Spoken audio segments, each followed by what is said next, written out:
What's going on YouTube? This is Mason AJ. And this is Lance Scally. And with our first time guest appearance by Omaka. Omaka. Don't say Obaka. He gets mad when you say that.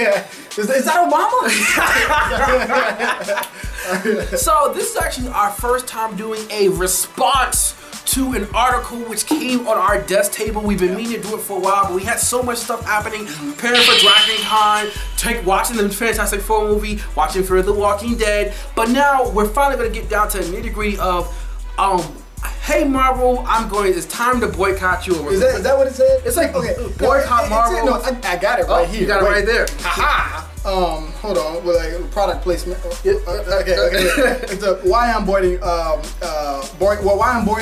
Marvel Comics by J.A Micheline. What? Michelin. No, Michelin. I said Michelin as a joke. Is it Michelin? Wow. Like you were saying Michelin so much, I thought you had it down. Like you had it. I don't know. It's Magellan. You know what? How about this? We're gonna put it right here. There you go. You can decide. Anyway. And you know what? I want to start about by saying this is actually going to be a very passionate and very controversial in our talk. We've done so in the past. Wait, you ain't gotta tell them that. Just talk about it. No, because I want to give everyone a full disclaimer about what they're getting into. Listen, everything we talk about is controversial when you really get like really going. Let's just talk about it. Just because it's y'all. That's Listen, guys. If you get your feelings hurt, just cut it out. You ain't gotta watch us. But if you like what we're talking about, please comment down below. Join into the conversation. Like us, subscribe, do all that good stuff. But if it's controversial and you don't like it, then I ain't gonna say the word, but like forget you. Like no, I'm gonna say go yourself. So now with that being said, I read this article and I had to read it like 3 times, like back and forth, because I could not believe what I was reading. And then it was also passed to me by people who look like, yeah, she's right. Yeah, let's boycott Marvel and everything. Okay, I gotta be honest though. I have to be honest because I read the whole article, right? And as I'm reading it, when she first starts off, she does sound like the typical black person who's mad that white people aren't giving her stuff. She does. She sounds like that. Okay. Wait, do we know for the fact that she's black? I don't know, but it sounds like she. Listen, no. I will say that.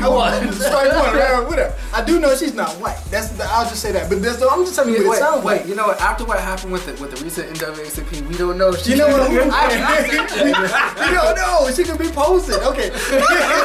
She could be acting like she's black. I don't know. Okay, but this is my first intuition as I was reading is that she was a black person. I got this from that. She even said like black slang, like don't get it twisted. Like I guarantee if she ain't black, then I clearly failed. You know what? She's done her research. You know what? Don't call it a comeback. Alright, but anyways, as I was reading it, it really did feel like first she was just kind of disgruntled minority that was just mad that like the white companies or the white people didn't give her what she thought she wanted. Okay. But as I read more, I kind of got it. I kind of put my feet into her shoes for a little bit, and I started feeling kind of what she felt. And it is one of those things where in this society we kind of buy into this thing to where like you're either on two sides. You either go, stop calling everything racist, or you are calling everything racist. But the truth is, there are a lot of things that are continuously racist that we are afraid to say that's racist because we don't want to just sound like more complaining people. But as she really broke it down, these companies do tend, and that goes like not just Marvel and DC, a lot of companies, rather than any companies that's owned by majority white people. It does come off as like we're trying not to give minorities too much face value, and it does seem like that. For clarity, she's not just referring to black person. It's every version of minority. Right, it is.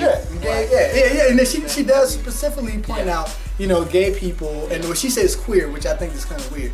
But she does point out gay people in this, and I do see where she's coming from to some degree. Okay. I left the article completely split because you're saying all the things that I want to hear. Right. Yeah, of course I want more minority writers and artists. Of course I want Marvel to speak to me at being a minority and being an artist. Right. But I'm not quite sure if the whole boycott is going to be as effective. You know what? Okay. So you said your point. I was to say this. I full-fledged, I left the article angry, and I'm gonna be mad. I left the article angry at her. And you know what? Really? Being fair, it could have simply been the people who pushed it on me, at the time, because they pushed it on me looking like, we should rally, boycott Marvel, destroy them. They're looking like it's not that serious. If that people were actually doing that to your face, you should like not talk to them. Clearly, they're not normal. My question is, did they follow through? Because that's the stuff that bothers me. Yeah. You know what? But you know, following through. Also, this article. I'm gonna say like that because I full-fledged said, you know what the difference between you and Al Qaeda is that Al Qaeda has a bomb. You are nothing but a disgruntled employee and a terrorist. Okay. In fact, you're a comic book terrorist because at the end of the day. That's fine. Listen to what the heart of the word said. And while you wanted more minorities, you wanted more transgendered and gay and black people within the comic industry, you said you refused to buy into until they hired these people, not based on skill, merit, or experience or value of their work, but simply because they were black. And at the end, the way I felt she did specifically say black. That's why I assumed she was.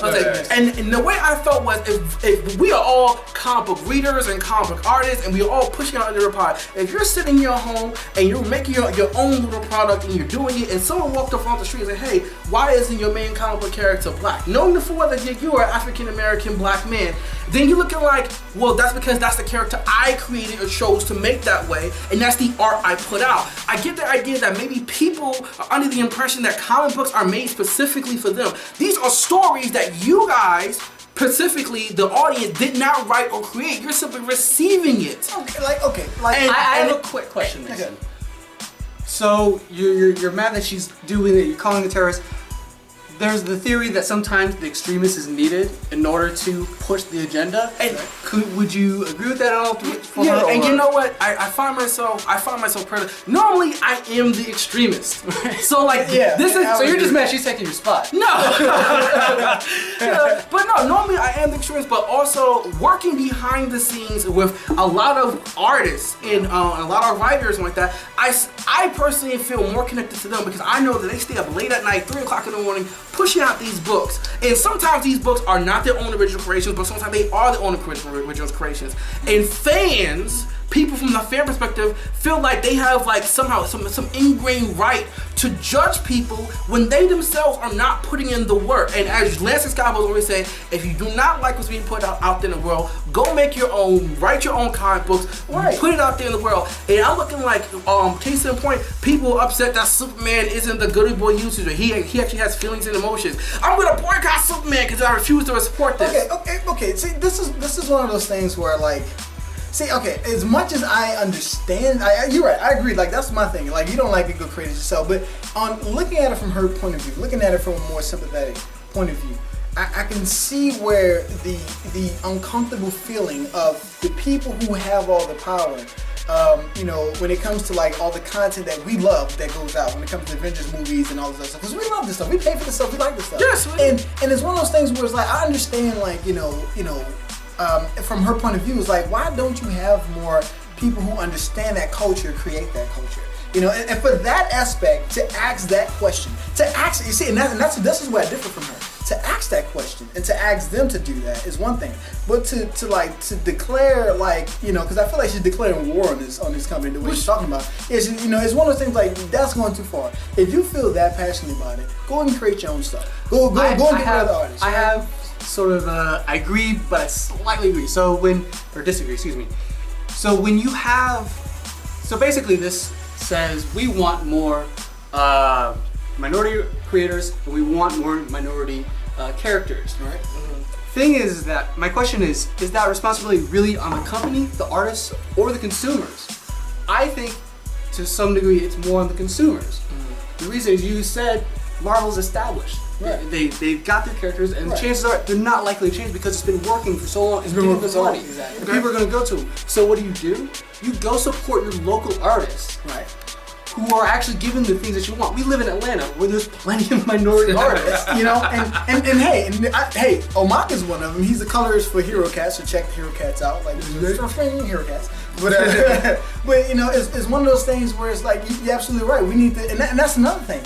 is all this outcry toward this company, is that really validated, or it should be like turned toward the consumers that are buying this stuff to say, you guys need to like change your views? Because let's be honest, as consumers, we love to rally behind what's new and what's hot, what's popular, and also what's controversial and rally behind it. But when it comes to actually taking action, do we actually take action? And I can actually say that the nerd community love to complain, but they are the most least action-taking people. No, like, I'm just being honest. I will say this: they are the least physically inactive people. No, there are plenty of keyboard warriors. Are you saying that? I'm saying there are plenty of keyboard warriors.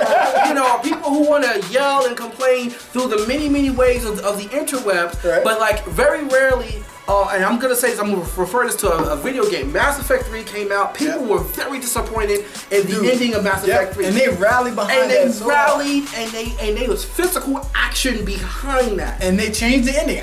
To my disbelief, not to change the subject, but that is one of these different situations where I was actually in awe that something that an artist created was changed because the outcry of the people who like. But if you don't like the art, just don't like the art. No, because also that goes back into the Batgirl variant cover, which created a whole bunch of controversy, and it was ultimately changed, or even back with the but that was more feminist, you know. Well, you know what? I'm feminist, sexist, racist. It's still changed, and they changed it. And so are you saying in this situation, you know, people need to rally enough behind Ms. Micheline, Miss Mishmash. Just let it go. Behind this mishmash, they should rally behind her enough to boycott them enough to actually make because ultimately I feel that what she wants out of Marvel is not Marvel's responsibility. Why should Marvel, at the end of the day, if Marvel is making these stories and making them like that, why should I make a character just for you? Okay, but I know a lot of people say, hey, we feel underrepresented. It's not like, just be honest with you, it's not like there aren't black, transgender, gay characters. Yeah. They're just not black, transgender, gay in the Marvel universe. But why are you going to the Marvel universe specifically? Why is it the Marvel universe's responsibility to do that? Well, they're the big juggernaut to attack right now. But you know, and you know what? I'm gonna decide this. It's the equivalent of when you ask, why does President Obama not do this for me? And I'm like, because President Obama, because President Obama is always busy taking care of other stuff, but because he's the big name. But hey, if we want to like look at Marvel's creed towards Spider-Man, what comes great power comes great responsibility. And the reason why that I believe that a lot of people are looking at Marvel and DC because they have the most power in influencing the nerd world. They're putting out the movies, they're putting out the comics that we're cosplaying, and we're going to Dragon Con. We're Dragon Con, and they're doing all this stuff. And so it's one of those things where like they have all the power, so we're looking for the responsibility behind all that power, and we're not seeing it as minorities. And this is the only validation that I give the people out there.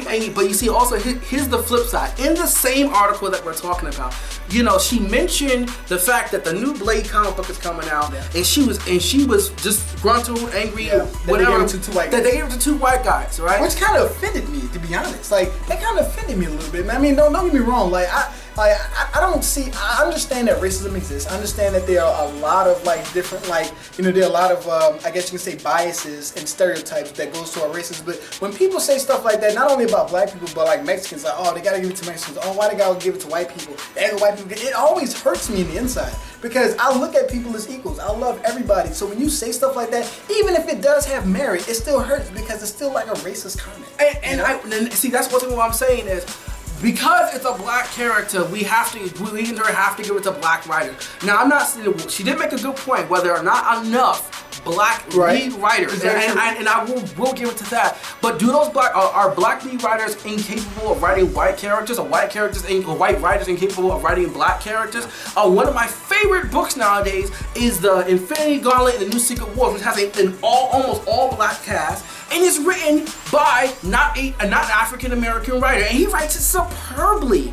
You know, and even with Miss Marvel, Miss Marvel might not necessarily be the best example because Miss Marvel is written by a Muslim woman. It is about a young Muslim or / Pakistani girl like that. But when that character eventually gets cast off to other writers like that, are they somehow incapable or just someone unable to write the character because they themselves are not Muslim? And you know what? And now that I think about it more so as you talk and speak, and even thinking about reading that article, I realize now that we are, as a people, she did it and she didn't even realize she categorized these two white men by their skin color and not by their culture. They could be two white men from the ghetto. They could be two white men that came from from exactly where she came from, and she don't even know that. She's only looking at their skin color and saying that they're incapable of writing that because they're not black. Well, they're probably more black than you. You don't know where they grew up in. You know what I'm saying? As far as the culture is, they probably grew up in the deepest of black culture, and you probably just grew up in, you know what I mean? No, hold up. I'm sorry. You know what's my actually biggest thing about it is I don't care where you're from, what you.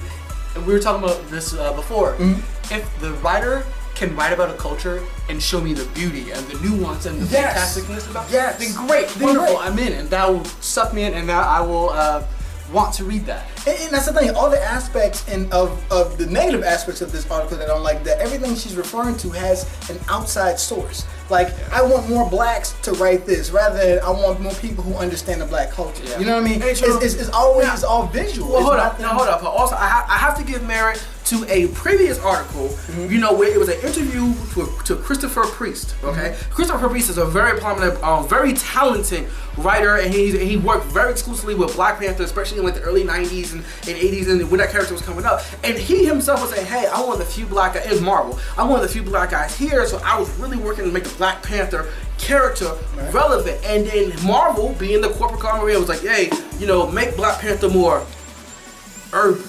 You know, make it more hip.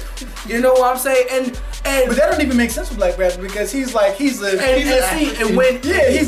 an African hierarchy, like it's an entirely different culture. Yeah, right. And Mr. Priest said that in the article. He was like, that doesn't make sense.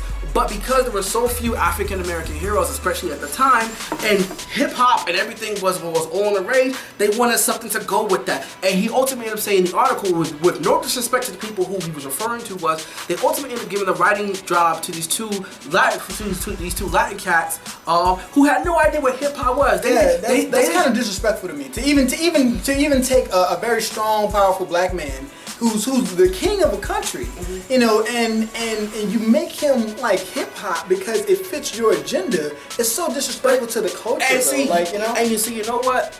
If Miss J.A Micheline, I'm sorry, stop. Okay, like you're right, because we gotta respect that. Right. We are sorry for not getting your name right. But if she had came with, I want better characters to better represent experiences like that, or I want better stories. I judge comic books not based on who's writing them or who created them, but based on the content that's in my hand. I read comic books because it's fun. I introduce comic books to my friends because I love to talk about it. That's one of the reasons why we nerd talk. You introduced me to comic books.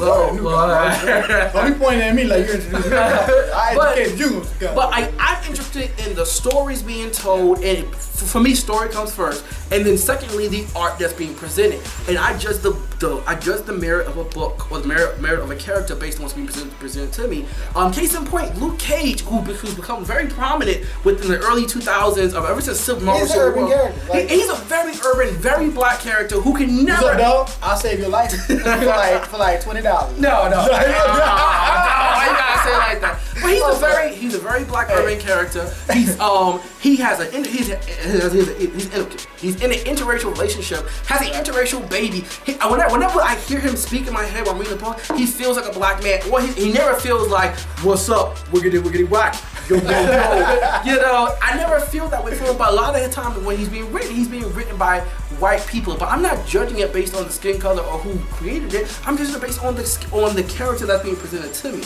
I got you. Okay, so you go. I have a question, because you're talking about, you know, the appropriate time, you know, making Black Panther more urban when that makes no sense, and you have Luke, who is more of an urban character. Yeah, he fits and that. And that brings the question: are there times that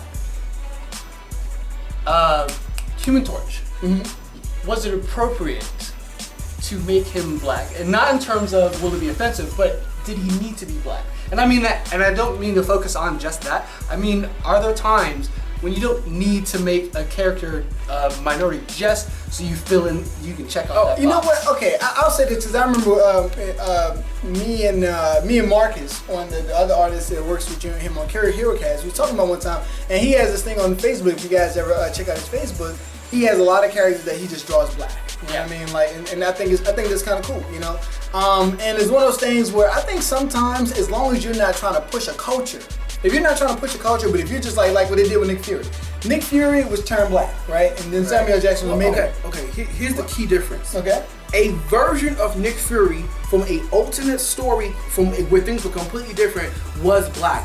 The Nick Fury of the Earth 616 wasn't turned black. Okay, you know? I got you, but this you need to go reverse Michael. I know, but this is what I'm saying. If let's say you was redoing a arc or something like a series, something like that, and you just decided to make those characters black. As long as you're not trying to change the culture of that character, and just like, hey, that's just a black girl instead of a white girl. Hey, that's just a Spanish girl. Or that's just an Asian girl instead of a black girl. I'm fine with that. But when you try to change the whole culture to try to push a culture with that character, to me that's kind of just. And see, you know what? Where could we? Speaking of culture and pushing, that reminds me of Marvel's hip hop variant covers. The very first batch when it came out, I felt so angry and offended. I felt like these were just things pushed on, for lack of a better term, pushed on hip hop enthusiasm, pushed on urban, you know. They want. Don't get me wrong. It was a good business model. They was trying to get more urban black people to read the comics. But even the work was shoddy. Yeah, it was. Okay, it was incredible. Now these new hip hop covers that are modeled after existing hip hop album covers, they're really nice, and I actually love those. Even though it's still technically pushed up, but I can recognize the art and creativity. Exactly, and that's what I'm saying. It's like, I don't mind people as long as if let's say if my Spanish friend wanted to try to do something with my culture, as long as he's not disrespecting or misusing my culture, I'm fine with that. You know what I mean? It's like if I go to a salsa night and they got Spanish music playing, and I'm really trying to get my salsa on.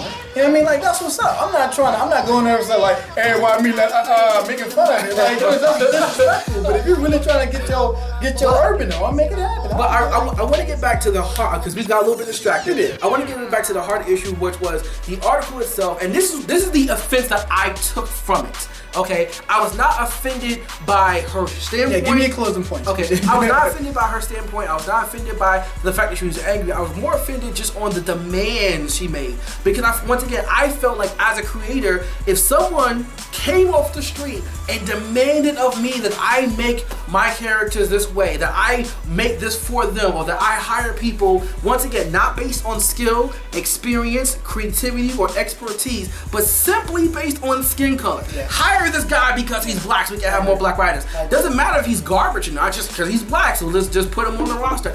That's what I was offended by. Yeah. And I felt like, and I'm gonna say, if I was white, if I was white, I wouldn't want that, but it also is because I'm black, I still wouldn't want that. I want to see good artists. Christopher Priest himself, and I use this example, is so talented. He is the truth. I almost full-face compare him to the Muhammad Ali as far as writers and comics of the time. Okay, but he worked to be the best of what he was, and I want the best person for the job. Okay.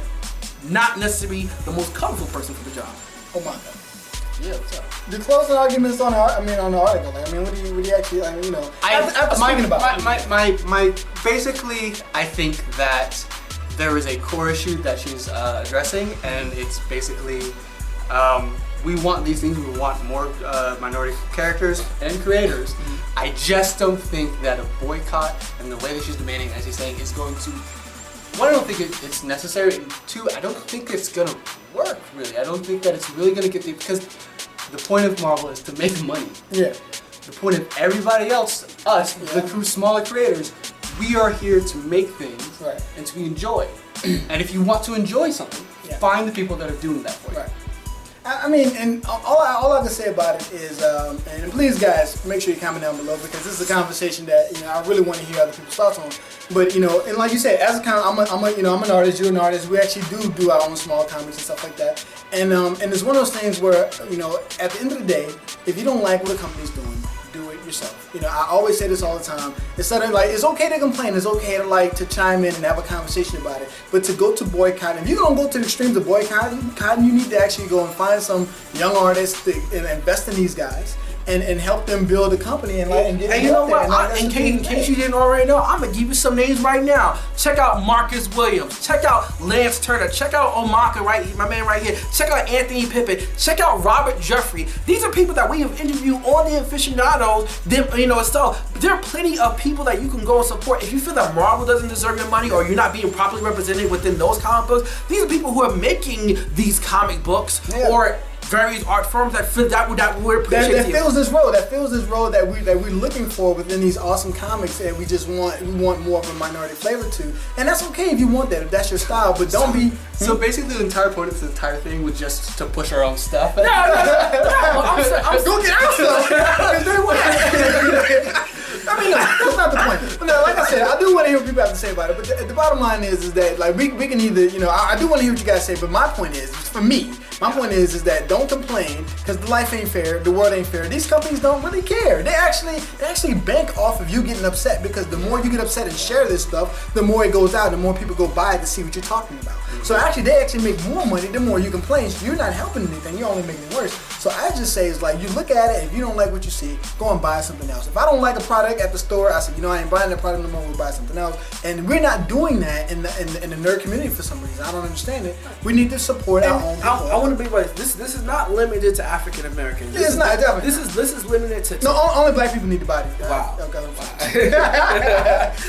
Because like I don't while we in turn are African Americans and speaking from an African American point of view, I don't want this to exclude Latin Americans, Asian Americans. I don't want this to exclude. Well, Maka's white. Well, okay, he's out of it. I don't want this to exclude homosexuals, transgenders, or pansexuals. And once again, I ultimately understand that I have never grew up wanting more black heroes. Like my personal heroes were never black. That doesn't say that I didn't appreciate black people, but these weren't people I aspired to be like. But I understand a lot of times the arguments make we need more black heroes to inspire our children to be heroes themselves. And if that's what you feel like, fine. Once again, just all you got is the internet. Go on Google, type in any of the names we mentioned, or look in the description down below. Find these people, or if you don't like any people down below, find other people. There are people out there besides just Marvel and DC, even though those are the two biggest people in the game. But also, I would say in closing arguments, don't expect anyone else to do work for you. You gotta go do it yourself. That's my motto. Don't take my motto. I didn't take your motto. Lazy. He took my motto. He took my motto, man. Wait, I'm Lance Excalibur. Mason AJ. Omaka Schultz. Oh, and this is Nerd Talk. Tune in next time. Peace.